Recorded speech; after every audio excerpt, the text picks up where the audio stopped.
So guys, इस video में हम अब काफ़ी दूसरी चीज़ें पढ़ने वाले हैं, जैसे कि हम अब कुछ इम्पॉर्टेंट सेशंस की बात करने वाले हैं। 1905 में हम लोग को पता चला कि हम लोग का बंगाल का पार्टीशन हुआ था। उस टाइम पे आपके जो कांग्रेस है, आपका जो क्या कहते हैं कांग्रेस है, उसकी मीटिंग जो है वाराणसी में हुई थी और उसके हेड जो है वो गोपाल कृष्ण गोखले थे। ये आपको एक एक्स्ट्रा इन्फॉर्मेशन ध्यान रखनी है। फिर आपको ध्यान रखनी है कि अब 1906 में होती है बनारस में। अगर 1905 की जो है वो आपकी बनारस में होती है, तो 1906 की कलकत्ता में होती है, जिसको दादा भाई नौरोजी जी जो हैं उस टाइम पे कांग्रेस के प्रेसिडेंट होते हैं, इसलिए वो उस मीटिंग को भी हेड करते हैं। वो 3 बार प्रेसिडेंट बने थे कांग्रेस के, 1882, 1893 एंड 1906 में। अब 1906 में क्यों इम्पॉर्टेंट रोल प्ले करता है, क्यों हमें सेशन याद करना है? क्योंकि हमें इस सेशन को इसलिए याद करना पड़ेगा क्योंकि इस सेशन में 3 इंपॉर्टेंट चीज़ों की बात हुई थी: स्वदेश की, बाइकॉट की और आपके नेशनल एजुकेशन की।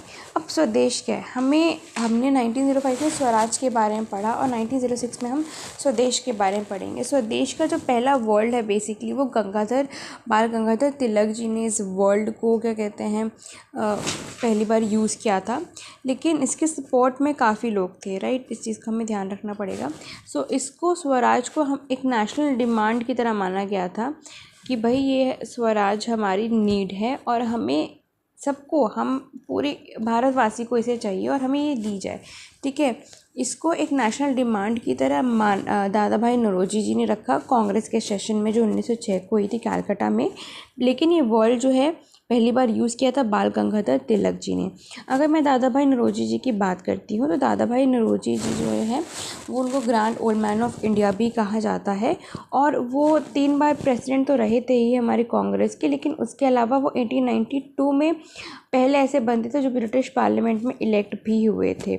और गोपाल कृष्ण गोखले जी बड़े प्यार से कहते थे, अगर भगवान कहीं है तो वो कहीं ना कहीं दादा भाई नौरोजी जी के आसपास ही हैं। उसके बाद आपको ध्यान रखना है एक और इम्पॉर्टेंट चीज़ जो कि है ग्रांट हमारे दादा भाई नौरोजी से रिलेटेड, वो ये है कि उनकी जो किताब थी वो एक गुजराती मैगज़ीन लिखते थे जिसका नाम था रास्त कोफ्तर, राइट।